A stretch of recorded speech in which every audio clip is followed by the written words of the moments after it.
Jagat superhero lokal kita naik lagi tahun ini, yang dimana Makema Entertainment akhirnya membuatkan sebuah proyek cross universe dari jagoan lokal yang selalu melawan berbagai macam iblis, yaitu adalah Ustadz Kodrat, yang diperankan oleh Bapak Vino G. Bastian, yang sudah memunculkan dua film pertamanya yang sukses menggabungkan antara elemen superhero dan juga horor yang kental dengan nuansa lokalnya.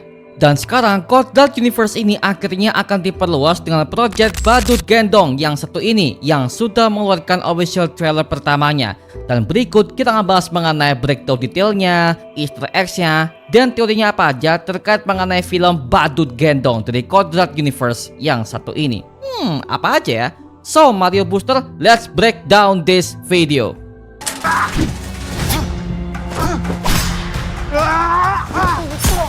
Ini ulah binatang. Rasakan penderitaan kita.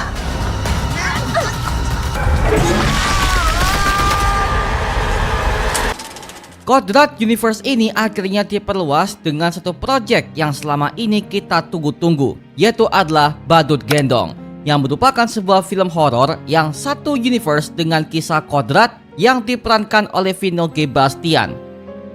Tapi sampai sekarang kita belum tahu apa kisah Badut Gendong ini dan apakah tokoh ini ada hubungannya dengan si Ustadz Kodrat, karena biasanya kalau ada sebuah film cross universe seperti ini biasanya akan menyinggung plot cerita utama di film tersebut.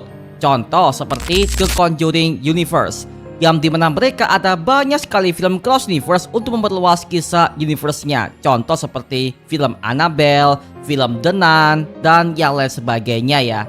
Jadi setelah pas gua tonton mengenai official teaser dan bahkan trailernya, gua langsung punya dua kesimpulan.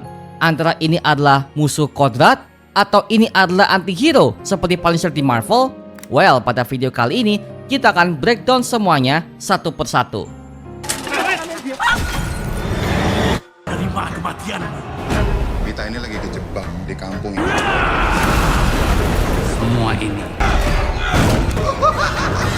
Oke, mungkin buat kamu yang kurang tahu ya, jadi Badut Gendong ini akan menceritakan tentang seorang penari Badut Gendong yang bernama Darso, yang dimana dia menggunakan profesi Badut Gendong miliknya sebagai pekerjaan untuk penyambung hidup, bersama juga dengan istrinya yang bernama Darcy, yang dimana akhirnya mereka berdua dikaruniai seorang anak yang dikandung oleh Darcy selama 3 bulan. Dan hal itu membuat Darso semakin bersemangat untuk bekerja keras demi menghidupi istri tercintanya tersebut. Tapi gak lama setelah itu mereka mengalami sebuah tragedi, di mana istrinya dibunuh oleh para preman ketika mereka sedang pulang kerja sebagai penari Badut Gendong. Dan situlah akhirnya Darso menuntut balas kepada mereka dengan menggunakan profesinya sebagai Badut Gendong. Nah, plot seperti ini membuat kita callback kepada kisah Punisher alias Frank Castle dari Marvel, yang dimana dia juga kehilangan istri dan juga anaknya karena mereka dibantai oleh para anggota mafia. Tapi hal itu justru membuat si Frank Castle ini bertransformasi sebagai Punisher demi untuk membalaskan dendam atas kematian keluarganya tersebut. Setelah kematian istrinya, akhirnya Darso kemudian memanfaatkan tubuh istrinya itu untuk dimasukkan dalam tubuh Badut Gendong agar supaya Darso merasa nggak menjauh dari sosok istrinya tersebut. Ditambah lagi wajah istrinya itu dikuliti dan ditempel ke arah wajah patung Badut Gendong, seolah-olah Darso ketika dia lagi menari, dia menari bersama dengan mendiang istrinya tersebut. Waduh, itu tragis banget sih.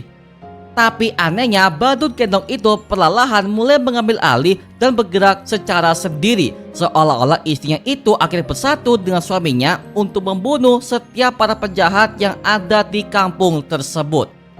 Nah, di situ kita bisa melihat kalau Darso sebagai orang yang mengendalikan Badut Gendong itu terlihat tidak sadarkan diri, tapi Badut Gendong itu mulai mengambil alih dan membunuh setiap para penjahat yang mereka temui. Dan dikisahkan setiap Badut Gendong ketika dia melakukan sebuah aksi terornya di kampung itu, dia selalu menguliti setiap wajah para korbannya untuk dijadikan sebagai trofi sebagai pembunuh berantai di kampung tersebut. Waduh, fix ya. Wah, sepertinya ini adalah tokoh villain sih. Mungkin lagi-lagi masih kemungkinan. Nah, kisah di kampung ini ternyata bukan cuma soal badut gendong saja, tetapi ada beberapa orang kaya yang menjadi peran antagonis seperti di film ini. Nah, asumsi gua sepertinya para orang-orang kaya ini ingin memanfaatkan kampung itu sebagai proyek pemerintahan dan berusaha menggusur setiap warga asli yang tinggal di sana. Dan hal seperti ini udah pernah kita lihat di berbagai macam film Indonesia, bahkan udah pernah kita lihat di kasusnya sawit di negara kita Wakanda Itu Cinta ini ya. Kacau. Hei, antek-antek asing. Dan sepertinya kampung ini adalah kampungnya sama yang ditempati oleh Ustadz Kodrat sejak film pertama yang bernama Desa Kober. Karena nuansanya, langitnya, bahkan beberapa rumah yang ditampilkan mirip dengan keadaan Desa Kober tersebut yang pernah kita lihat di film pertama Kodrat kemarin. Tapi untuk vibe kampungnya itu nggak semati seperti film pertama Kodrat. Karena kalau kita bandingkan kepada film Kodrat, vibe kampungnya itu lebih sedikit penduduk dan juga penuh dengan kegersangan. Karena kampung itu dikuasai oleh iblis anjing yang bernama Aswala, yang akhirnya dia disembah oleh mantan ustadz yang bernama Ustadz Jafar yang diperankan oleh Randy Pangalila. Dan dia juga adalah mantan rekan Kodrat ketika mereka pernah mengajar di pesantren di kampung tersebut. Dan Kodrat akan kembali kepada kampung ini di film ketiga nanti, yang dimana hal itu udah ditis semenjak di ending film kedua untuk melawan iblis Aswala kembali dan juga para iblis yang lainnya. Dan mungkin saja badut gendong ini akan tampil juga sebagai cameo di film ketiga nanti. Mungkin ya, lagi-lagi masih kemungkinan. Kadang tuh ya, yang kita butuhkan bukan kopi yang ribet, tapi kopi yang rasanya enak, aromanya dapat, dan gak bikin perut kaget.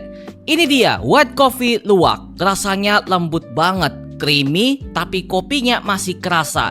Yang paling gua suka, ini gak pahit dan gak bikin asam di lambung. Kalau kamu tipe pengen ngopi enak tanpa ribet, white coffee luwak ini wajib kamu cobain. Sekali coba, susah balik ke yang lain.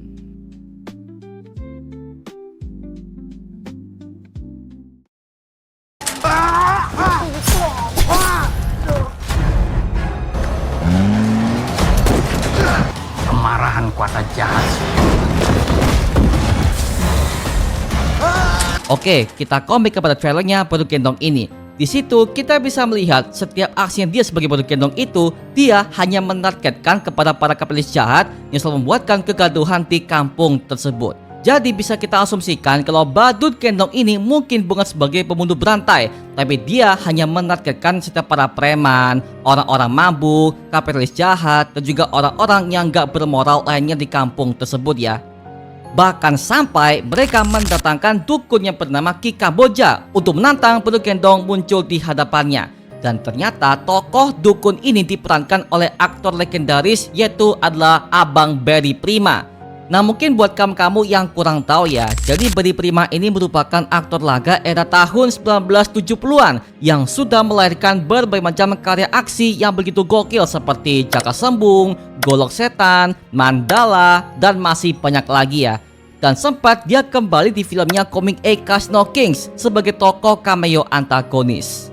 Jadi sepertinya fix ya bahwa film ini bukan menggambarkan sebagai penjahat atau villain, tapi mungkin saja si badut gendong ini adalah anti-hero-nya versi lokal kita ya, dengan cara yang begitu ekstrim seperti pembunuhan, pembantaian, bahkan sampai menguliti wajah korbannya dengan cara yang jauh lebih brutal men. Waduh, gokil sih, gila.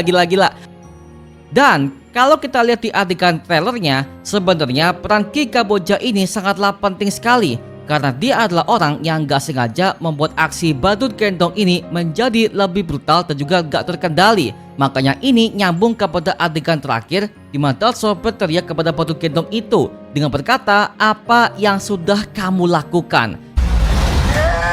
Apa yang sudah kamu lakukan? Berarti jelas ya bahwa ada sosok iblis yang berusaha keadaan di desa itu, selain badut gendong itu sendiri sebagai lambang teror mereka. Nah, teori gua, mungkin gak sih kalau itu adalah ulah iblis Aswala itu sendiri ketika pertama kali datang ke kampung itu untuk meneror semua orang-orang yang ada di sana? Jika itu benar, maka itu akan menjelaskan kenapa Desa Kober yang kita lihat di filmnya Kodrat pertama sudah sangat sesuram itu. Berarti ini kemungkinan besar akan menjadi awal kemunculan iblis Aswala sebagai teror baru di kampung Kober. Karena semenjak awal franchise Kodrat ini dikerjakan, mereka semua selalu berfokus kepada satu tokoh jahat yang kekuatannya jauh lebih mengerikan, yaitu adalah iblis anjing Aswala. Walaupun kita mendapatkan tokoh antagonis yang lainnya yang sempat muncul di film kedua kemarin, yaitu adalah iblis Zadok, yang merupakan iblis yang berbentuk seperti banteng yang sangat mengerikan dan juga sangat besar. Tapi peran dia sebagai villain itu nggak akan cukup kepada proyeknya Universe Kodrat yang satu ini. Sehingga gue bisa berasumsi bahwa mereka dari awal udah munculkan tokoh Aswala sebagai biang kerok di balik permasalahan di proyeknya Kodrat ini. Makanya gue curiga ya, jangan-jangan ini adalah awal ketika Aswala sampai ke dunia manusia untuk menyesatkan semua orang di kampung tersebut. Yang gak sengaja portalnya dibuka oleh Ki Kamboja untuk menghabisi Badut Kendong.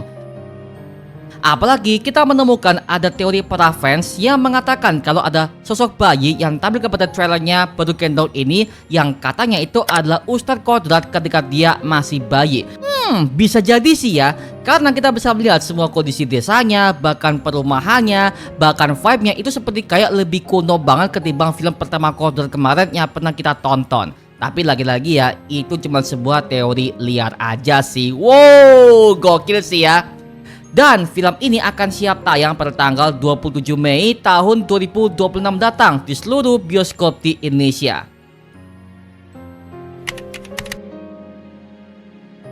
Oke, kesimpulannya adalah Badut Kendong ini adalah perwujudan sisi gelap dari Ustadz Kodrat jika seandainya dia jatuh ke dalam keputusasaan dan berubah menjadi pembunuh berantai yang paling mengerikan dengan bantuan iblis.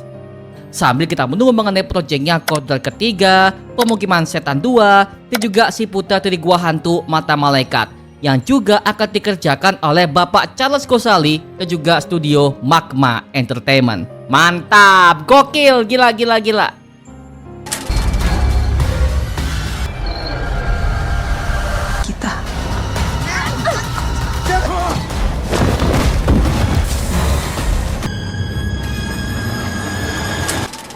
Nah sekarang gue serahkan kepada kalian. Gimana pendapat kamu terkait mengenai trailer breakdown Badut Kendong yang satu ini? Kalau kalian menemukan sebuah detail ataupun teori baru yang gak gue sebutkan di video ini, tuliskan pendapat kamu di kolom komentar di bawah dan kita bisa diskusikan bareng seperti biasanya.